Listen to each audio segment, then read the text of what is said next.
Hello, and welcome to Your Move with Andy Stanley. In this weekly 30-minute podcast, you will discover how to make better decisions and live with fewer regrets. We are really excited to let you know that we have created a Your Move with Andy Stanley mobile app. It is designed for iOS and Android, smartphones, and tablets. The app will allow you to stream video content, subscribe to Andy's podcast and newsletter, access our TV listings, as well as sign up for free chapters of Andy's books, songs from our artists, and more. For a direct link to the app, please check out yourmove.is. Today is the final part in the 4-part series entitled Staying in Love. What's different about the people who stay in love? What's their secret, their magic formula? How do they bridge the gap between expectations and reality? Listen to this message to find out.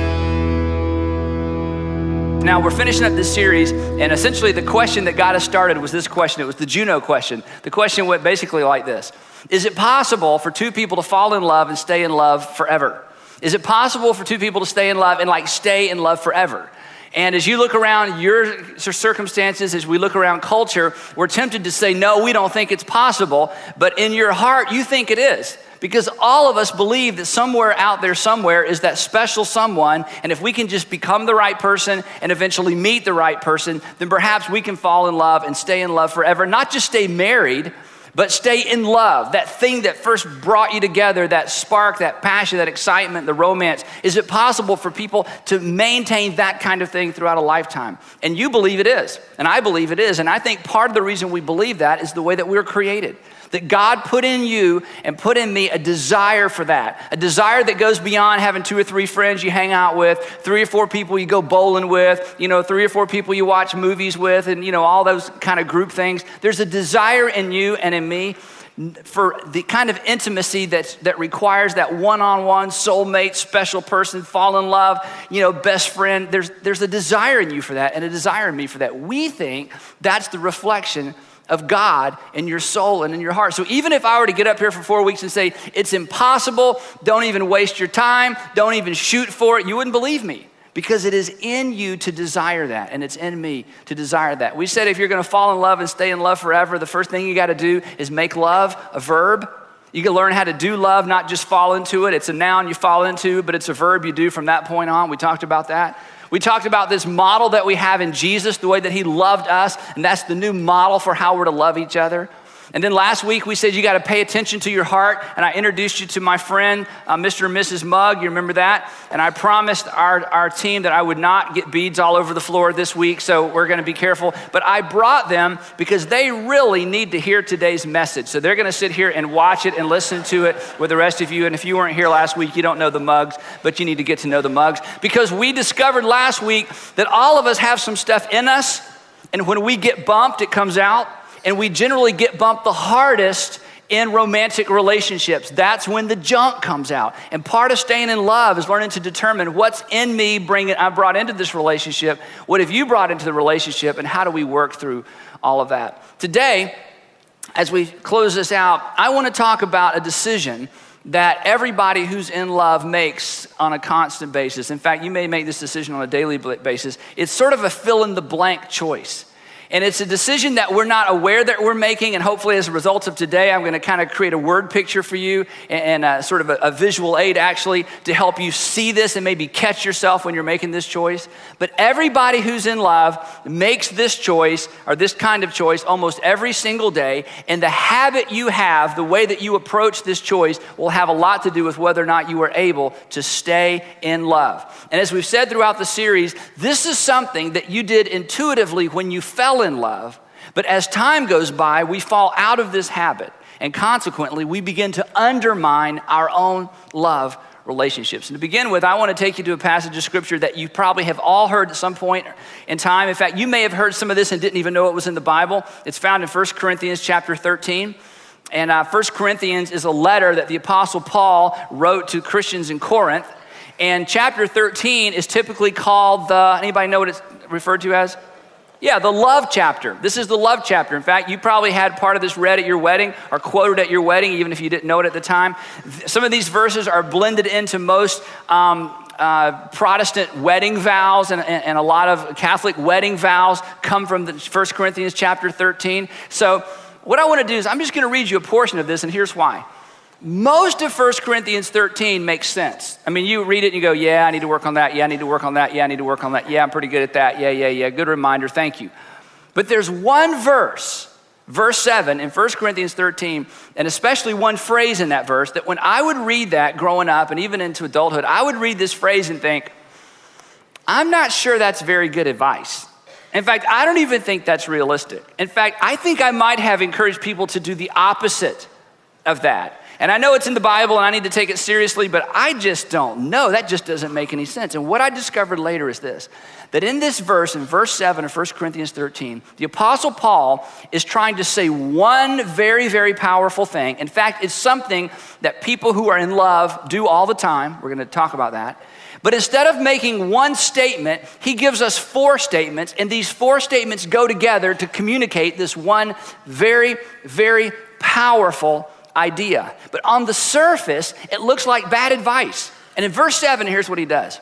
He takes a little Greek word and he uses it 4 times, and he matches it up with 4 different Greek words or phrases, and he says 4 times rapidly 4 different things that all go together to make one specific point. And if you pull any of these out by themselves, they don't make a lot of sense. Or, you could sort of force it to make sense. But Paul is getting at one of the most important habits, one of the most important practices in a love relationship, especially romantic love relationship. And here's how he says it. Verse 7, it, talking about love, it always protects, it always trusts, always hopes, always perseveres.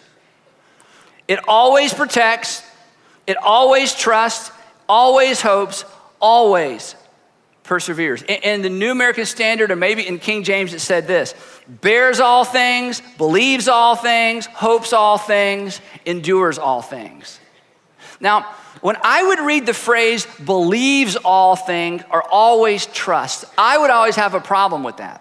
I would think, wait a minute, that kind of makes love blind. Believes all things? I mean, what if there's evidence to the contrary? I'm just supposed to be in a relationship and say, yeah, whatever, just believes all things.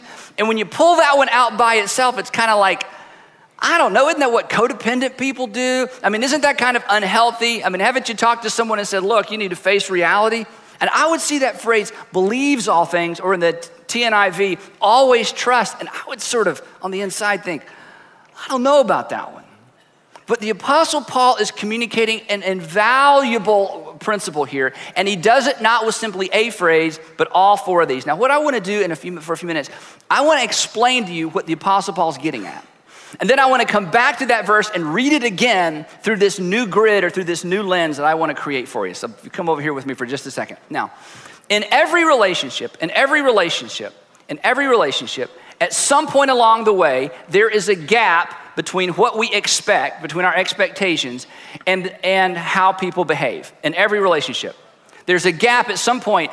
I expected you to do this, but in actuality, you did that. Okay? Everybody, I see some people shaking their heads. No elbows, remember, you can just shake your head. Take personal responsibility for all this, right? You said you'd be there at 4, it's 4:30, you're not there, right? You said from now on, you would take part, you would do these chores, and those chores have gone undone. At some point in every love relationship, really in every relationship, but especially in romantic relationships, there's gonna be a gap between what is promised, what we expect, whether it's what you said when you were dating, what you said, in your wedding vows, what you promised just in the mundane things of life. You said you could pick the kids up on Wednesdays, and every Wednesday you call me and ask me to pick them up. I mean, it can be deep, it can be shallow, it can be specific, it can be general. But in every romantic relationship, love relationship, at some point, there is a gap between what we expect, generally based on promises or an arrangement, or my mama always, or my daddy always said the woman's supposed to, or my daddy always fixed that. Why should I have to fix that? You want me to mow what?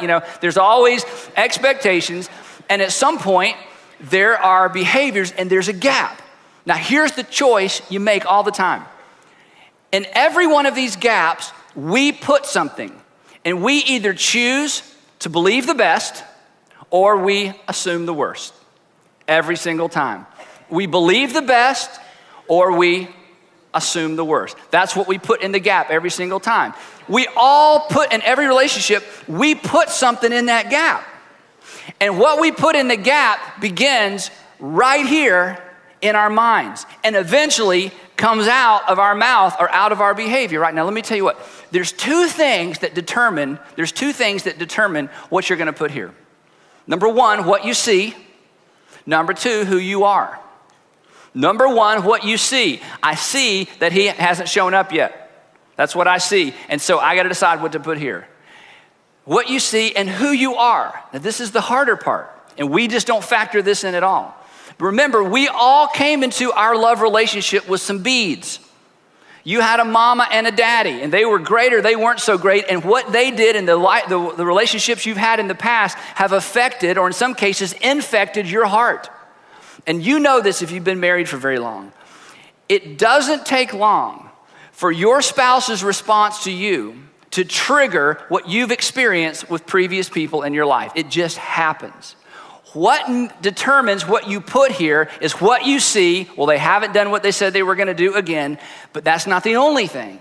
The other thing that drives what you put here is who you are, what you've experienced, your hurt, your pain, your joys, what you saw growing up, what you experienced in previous relationships, your fear of being abandoned, your fear of being on your own, whatever it might be. We bring all that with us, and all of that, both what we see, here's what they said, here's what they did, and who we are impacts which sign we hold up and which one we put in the middle. Now let me ask you a question. Do you tend to go this way? Or you tend to go this way in your mind? As soon as you get the text, gonna be late again. As soon as you get the text, hey, could you pick the kids up because? As soon as you get the text, I was gonna fix dinner tonight, but my sister called and we were late, and so can you pick something up on the way home? Where do you go? Where do you naturally go? Where does your spouse naturally go? Where do you go? Now, here's what I want you to hear. People who stay in love learn to do this. People who stay in love learn to do this.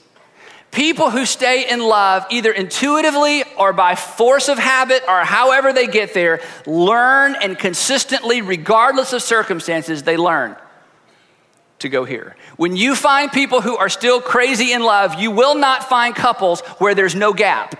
There will always be gaps. What you will find are couples who have both decided and learned and made it a habit of assuming, not the worst, but believing and assuming the best, which means they are, as we're going to see in a minute, generous in their explanation. They, in their mind, come up with an explanation as to why there's a gap, and they're generous in their explanation. Let me ask you something. Where do you go with this? Naturally. Do you quickly go negative, or do you just assume the best? That's your decision. Now, I know you got a story. I'm not discounting that. I'm just asking you, where do you go with this? Now, with that in mind, listen to 1 Corinthians 7 again. This is so extraordinarily powerful. It's over 2,000 years old, and it may be the key for some of you who have grown so far apart and think it's hopeless and you'll never have the passion. You're against divorce, so you're going to gut it out, but it ain't fun, right? And you don't like it when the phone rings and it's her. And you don't like it when the garage door opens and it's him. And it's just kind of you're just gonna, because the kids are there and you're whatever. But it's just become a cycle of negativity, because here's what happens. When both of you are here, it's a cycle that just feeds on itself and feeds on itself and feeds on itself. And the thing about this is you get to be right almost every time. See there? I told you. In fact, come on, let me dig a little bit. Some of you actually like it when your spouse screws up because it gives you another excuse to be right. See there, I told you he wouldn't come through. See there? He's already late. See, I told my sister he's going to be late. I told my brother-in-law, you know what? Your sister, she just cannot manage money. I just found another example. Here's another bill that went unpaid. Here's another. You get into this cycle and you start looking for it. You start celebrating it. You love to discover that they're wrong, and they love to discover that you're wrong. And you think you're winning arguments, and you may win arguments, and you may win points, but you are losing the most important relationship in your life.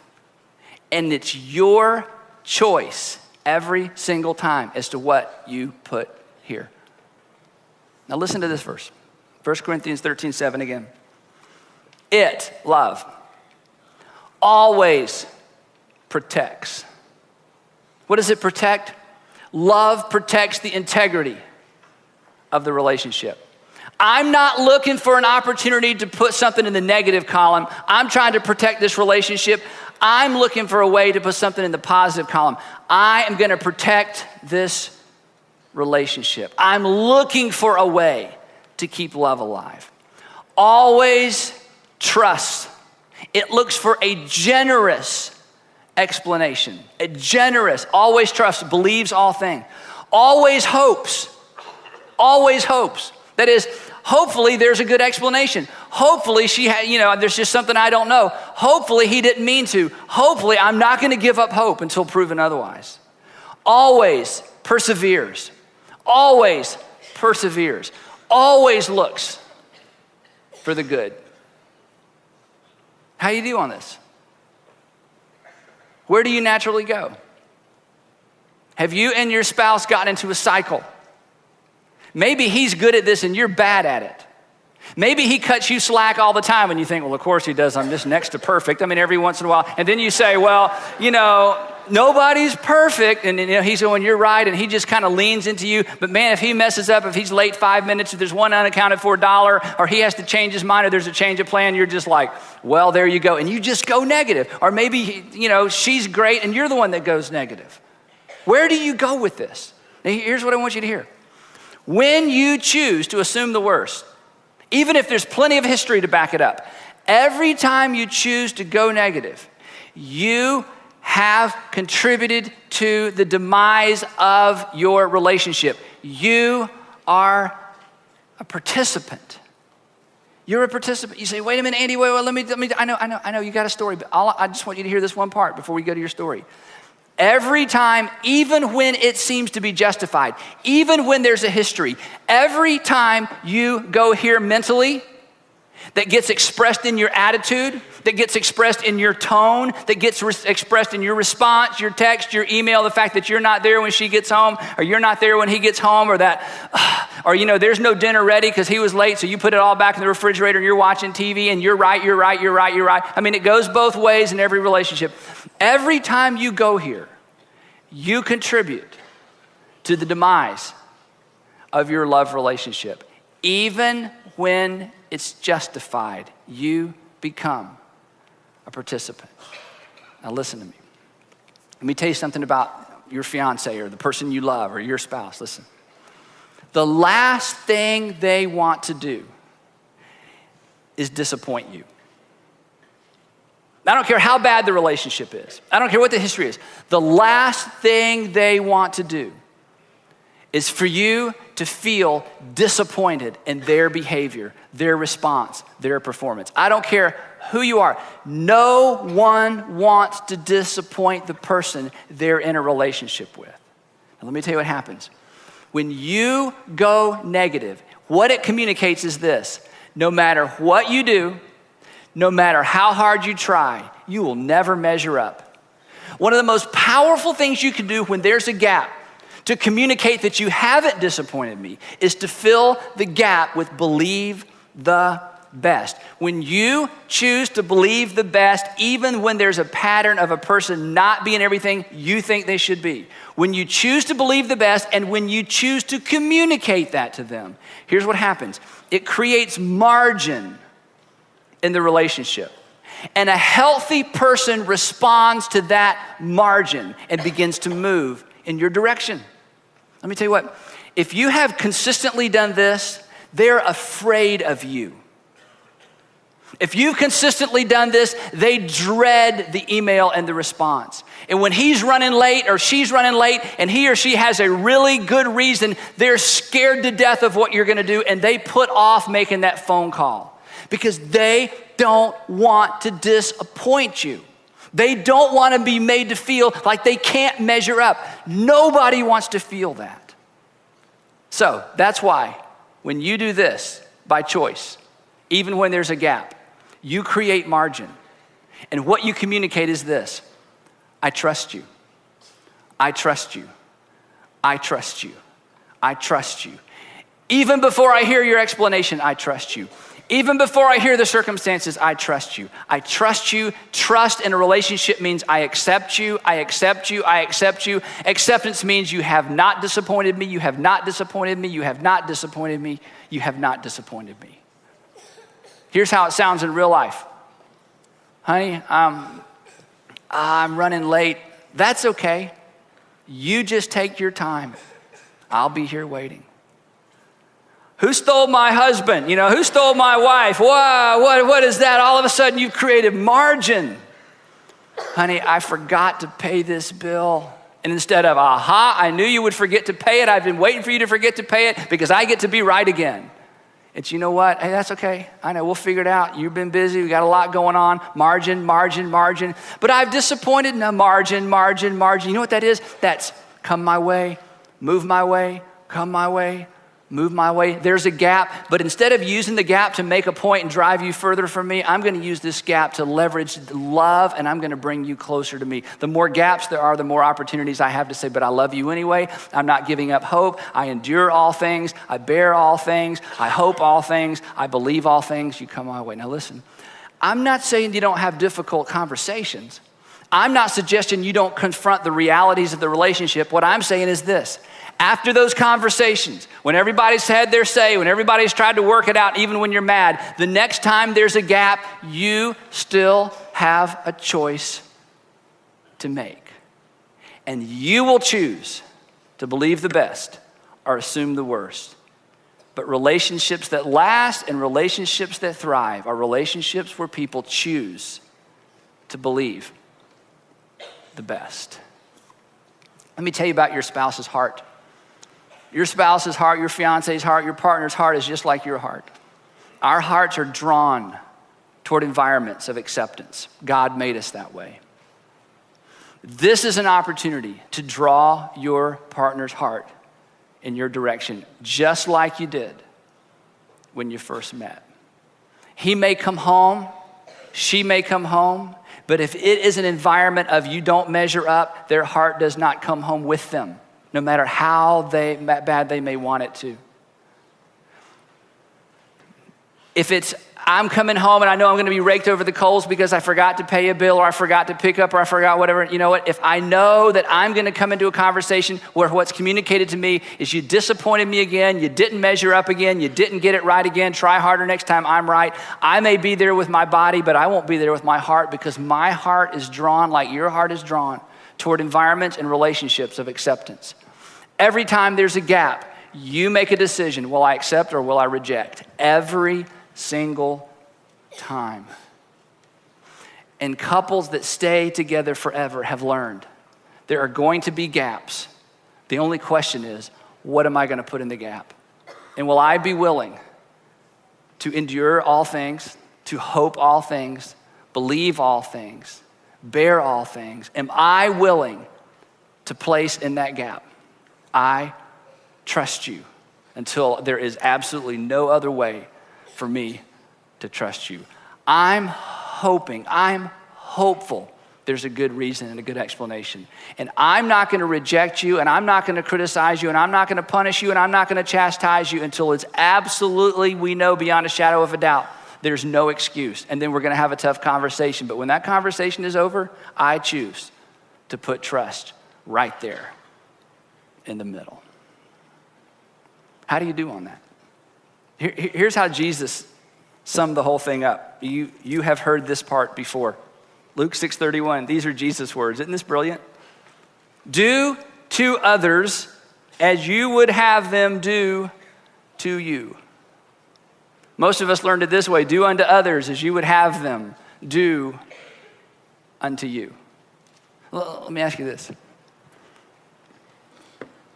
How's that working for you? I mean, is this like bringing about positive change in your relationship? I know you're right every time, but it doesn't work for you, does it? What if you decided to do for him or do for her what you would like him or her to do for you? What if you discounted everything else in the whole Bible and all of religion and all of Christianity and decide, I'm just going to do this one thing in this one arena? I'm going to do for him and I'm going to do for her what I would like him or her to do for me. For some of you, this could be revolutionary. But I'm telling you, it begins right here. As soon as you get that phone call, as soon as you get home and those trash cans are still on the street, as soon as you get home and you look through the mail, as soon as you get home and he promised but he didn't do it, it begins right here. You make a choice. Some of you are going to make this choice on the way home today. Some of you are going to make this choice as soon as you get home. Some of you are going to have to make this choice tomorrow morning. And it's your choice. Am I going to come up with a generous explanation and believe the best? Or am I going to assume the worst? But there's something that makes this even more important. There will be nothing that speaks louder to our culture about Christianity than our marriages. There is no greater evangelism strategy in our country for the reality of Jesus Christ and the fact that God is our Father than our marriage relationships. If there has ever been a trend that our culture would like to buck and a trend that our culture would like to change and a question that unbelieving people would love for somebody to come up with an answer, it's how do you fall in love and stay in love forever? Because it's universal. Everybody wants that. Everybody desires that. And we as believers should be able to model this, not because we're better than other people, but because we're so aware of the fact that we're not better. We're sinners who've been forgiven and are learning to extend that forgiveness and that trust to the people that we want to spend the rest of our life with. Our greatest opportunity for impacting culture is not just going to church. It's learning to fall in love and stay in love and love each other the way that our Heavenly Father through Jesus Christ loved us. And it begins when we understand that God made love a verb when he sent his son to die for us. It begins by knowing that not only did he send his son to die, but he modeled what unconditional love is all about. As Jesus submitted to you on the cross, so we've been invited to submit to one another. It continues by understanding that we have junk in our heart and we have to learn to monitor and keep an eye on our heart. And then it continues as we learn to make a decision every single day. I'm going to fill the gap with faith and with trust and not suspicion and not with hostility. My goal isn't to make points and to win arguments. My goal is to fall in love and to stay in love forever. And as we learn to do that, perhaps God will use us to raise up a generation of people who understand love in a completely different way. And perhaps God will use us to impact our culture in our country as people begin to ask, how is it that you've been able to stay in love? How is it that you're so happy? How is it that you've been able to maintain? How is it that you got through those difficult times? And we're able to say, it's not because we're great, it's not because we're smart. It's because of our Heavenly Father and what he's done for us and what he's done in us through his son. If you're not in love, I hope you fall in. I hope you fall in deep. And I hope you stay there forever. Thanks so much for listening to Your Move with Andy Stanley. We hope today's podcast will help you make better decisions and live with fewer regrets. Don't forget,